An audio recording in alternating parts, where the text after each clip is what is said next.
saya ingin menyampaikan proses naturalisasi kan sesuai dengan komitmen kita, satu demi satu terselesaikan. Kemarin kita lakukan. Saya akan kembali lagi membahas mengenai kabar terbaru dari Timnas Indonesia, dan di sini pun saya akan membahas mengenai updatean di Timnas Senior. Nah, mungkin ini saya akan membahas mengenai potensi Timnas Indonesia atau line up Timnas Indonesia jika memang para pemain-pemain keturunan ini segera dikejar oleh PSSI dan bisa didapatkan sebelum Piala Asia Senior. Karena menurut saya ada beberapa hal yang memang harus kita pertimbangkan mengapa PSSI saat ini harus gencar untuk bisa mendapatkan pemain-pemain grade A.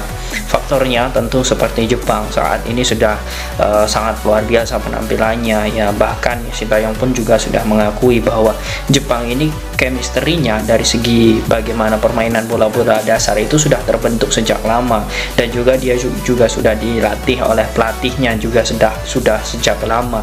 Artinya secara chemistry antara satu lini ke lini dan juga pemain itu sudah terbentuk. Dan juga saya melihat bahwa Jepang pun akhir-akhir ini juga mengalahkan Jerman dengan skor yang sangat mutlak artinya memang Jepang ini juga tidak dianggap remeh sebagai musuh Indonesia di kualifikasi Piala Asia di Piala Asia Senior. Kemudian juga saya melihat seperti Irak Irak ini juga baru-baru ini berhasil menjuarai King Cup dengan 2 pemain naturalisasi tambahan yang juga dibawa ke Thailand kemarin, berhasil ternyata untuk juara dan masuk final. Kemudian yang selanjutnya di sini untuk Vietnam pun juga sama yang akan menjadi musuh kita.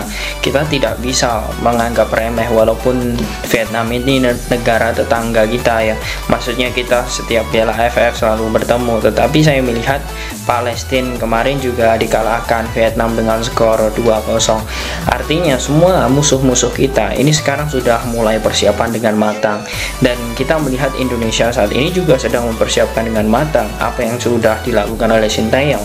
Tetapi yang menjadi statement dari Sintayong dirinya ingin menambah lagi pemain keturunan, diharapkan ini PSSI segera gerak cepat, karena ini memang menjadi harapan juga bagi kita semua pendukung Timnas Indonesia, agar nantinya kita bisa bersaing, apalagi targetnya jelas agar bisa lolos ke fase grup selanjutnya.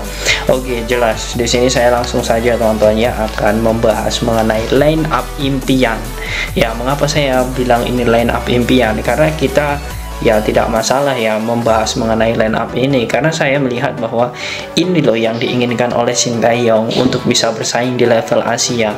Bukan berarti Sintayong miskin atau minim taktik dengan pemain yang ada, tetapi jika pemain-pemain ini memang ada it's okay, ini lebih bagus.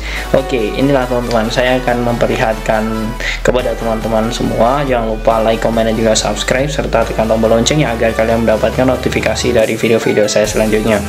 Nah, di sini saya langsung saja masuk teman-teman untuk di penjaga gawang. Tentu saya melihat di sini ada sosok Emil Audiero Mulyadi. Nah, Emil ini sosoknya sangat sentral sekali. Yang bertanya, apakah proses Emil ini sekarang sudah berjalan, Bang? Jawabannya belum. Mengapa saya bilang belum? Karena memang statement Bapak Erick Thohir pun mengatakan bahwa untuk saat ini Emil belum menghubungi dirinya. Nah, ini yang membuat saya yakin menjawab Emil itu belum. Tetapi saya sangat berharap sekali jangan hanya pihak Emil saja yang menghubungi, karena Sintayong ini perlu diharapkan dari pihak pemerintah dan juga PSSI ini bekerja sama dengan Dubes Italia dan juga beberapa pemerintah agen terkait untuk segera mendatangkan Emil ke Indonesia. Karena saya melihat bahwa JID saja yang di Italia juga bisa datang ke Indonesia. Artinya ini harus ada upaya juga. Oke, itu untuk kiper. Kemudian selanjutnya teman-teman, di sini saya masih ada sosok Elkan Bagot.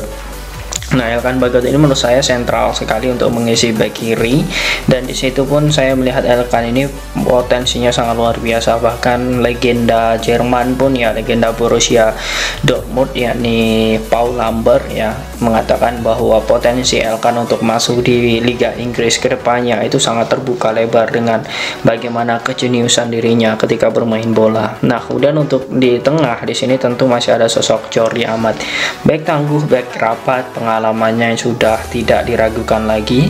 Dirinya memang saat ini menjadi andalan terbaik Sintayong untuk mengisi di lini tengah Indonesia atau bek tengah Indonesia.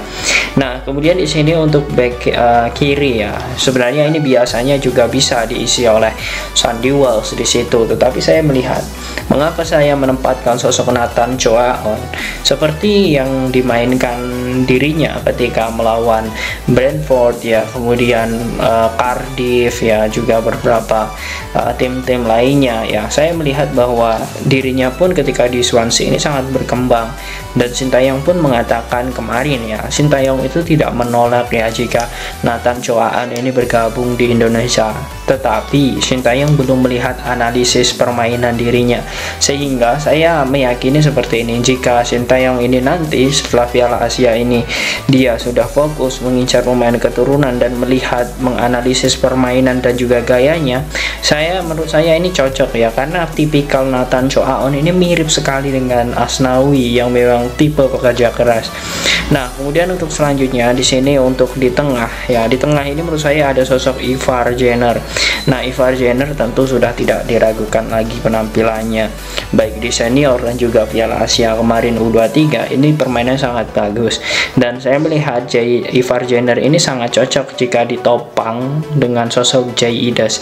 Nah, Jay Idas ini juga masuk dalam target Sintayong ya, sehingga dirinya pun tak heran dia datang ke Indonesia untuk memperlancar proses naturalisasinya. Nah, Jay Idas ini juga sangat bagus, dirinya saat ini bermain Venezia. Dirinya pun di sini teman-teman ya bisa bertukar ya dengan Ivar Jenner posisinya. Sebenarnya Jay Idas ini posisinya 4 teman-teman.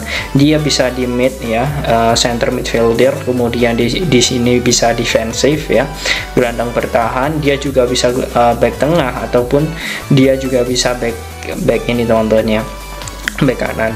Tapi sedangkan biasanya di Venezia biasa di sini dia teman-teman, dan juga di gelandang bertahan.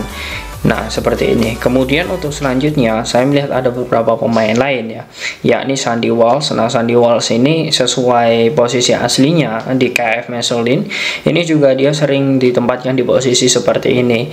Sepertinya memang sosok Sandy Walsh ini juga multi posisi, dia juga bisa ditempatkan di sini.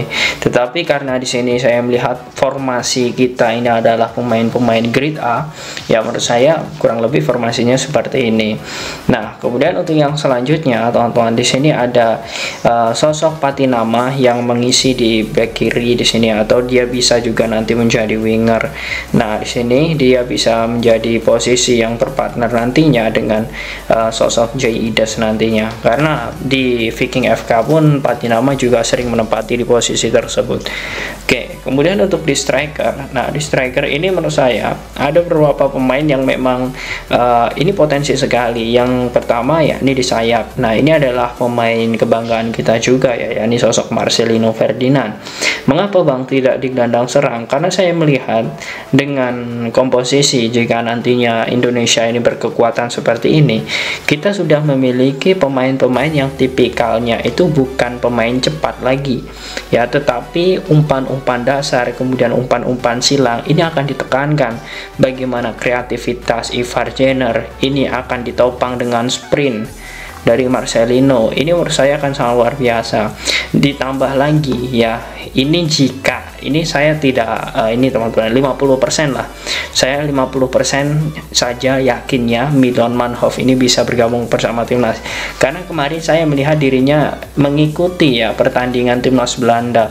Artinya jika di sini saya melihat Manhoef ini tidak bisa bergabung, saya melihat ini posisinya diganti Rafael Struijk ya. Nah, Rafael Struijk ini bisa untuk menempati di posisi kiri ya, permainannya juga mobile, dia sering menjemput bola sehingga tidak khawatir untuk di gelandang serang, karena Rafael Struijk ini bisa mendadak ya menjadi posisi gelandang serang, dan Sintayong akan memainkan 5 di tengah seperti itu. Nah, kemudian untuk di depan ini menurut saya ada satu pemain yang memang penampilannya juga sangat bagus ya, yakni sosok Dendi Sulistiawan. Nah, Dendi ini memang di liga ya. Ya, kita ketahui beda pelatih itu beda strategi, tetapi saya melihat ketika Dendi dilatih oleh Sintayong dan terkhusus ketika melawan Turkmenistan kemarin, Dendi ini permainannya sangat luar biasa. Sepertinya dia paham dengan apa yang sudah diinstruksikan oleh Sintayong, yakni satu tendangan atau satu on target, satu gol. Dan ini sudah dibuktikan ya, semoga saja Dendi ini konsisten. Jikapun tidak, di situ masih ada sosok seperti Ramadan Sananta yang mungkin bisa menjadi pilihan opsi Sintayong jika Dimas Derajat masih cedera. Dan kemudian saya melihat mengapa di sini teman-teman masih ada nama yang mungkin bagi kalian itu selalu menjadi kunci permainan timnas tetapi tidak ada di sini. Ya, dia adalah sosok Mark Klok. Nah, Mark Klok ini menurut saya jika ya sosok J. Idas nanti bergabung dan juga di situ sudah ini teman-teman ya dijajakin oleh Ivar Jenner, artinya memang posisi Mark Klok ini tidak memiliki kesempatan. Tetapi dengan seperti itu saya yakin sekali persaingan dari pola permainan dan juga persaingan dari lini ke lini itu akan semakin hidup, karena saya melihat di sini Jordi masih ada, Rizky Ridho, kemudian masih ada Agung Prasetyo ataupun masih ada Fahrudin Arianto. Semuanya menurut saya itu lapisnya sangat bagus. Kemudian di lini tengah seperti Ivar Jenner, lapisnya masih ada sosok Mark Klok ataupun J. Idas, ini masih ada Rahmat Irianto. Dan semua di situ menurut saya menjadi hal yang sangat luar biasa. Ditambah lagi di sini di sisi Sandi ini masih ada Asnawi, kemudian masih ada Pratama Arhan. Nah, semua itu menurut saya menjadi hal yang sangat luar biasa. Dan ya, ini menjadi hal yang sangat kita tunggu bagaimana kedepannya. Dan ya, menurut saya ini menjadi hal yang memang harus kita lihat ya, bagaimana proses kedepannya bagi PSSI dan juga proses kedepannya bagi pihak-pihak terkait untuk segera menaturalisasi atau mendatangkan pemain-pemain keturunan Grade A yang memang ini tentunya bukan permintaan saya, tetapi memang Sintayong menginginkan hal itu ya. Semoga saja ini segera terrealisasi ya, dan juga PSSI segera mengupayakan, karena memang dengan apa yang sudah saya jelaskan di awal tadi, Jepang, Irak, kemudian Vietnam itu sudah mulai berlomba-lomba untuk memanaskan mesin. Jadi Indonesia pun jangan sampai ketinggalan 5, 6, 7 langkah mundur ke belakang. Jangan sampai hal itu terjadi, karena saya yakin Sintayong ini sudah membentuk fondasi, sudah mempertahankan kekuatan dan juga kefokusan dari para pemain. Dan semoga saja kita doakan apa yang memang menjadi harapan Sintayong dan juga harapan kita semua itu bisa terjadi, dan Indonesia bisa membawa, dan Sintayong bisa membawa nama harum Indonesia ke kancah Asia dan juga internasional. Nah, bagaimana menurut kalian dengan skuad timnas Indonesia seperti ini? Apakah kalian yakin jika formasi seperti ini Indonesia mampu bersaing mengalahkan Jepang ataupun bisa mengimbangi Jepang dan mengalahkan Irak dan juga Vietnam? Silahkan kalian tulis di kolom komentar.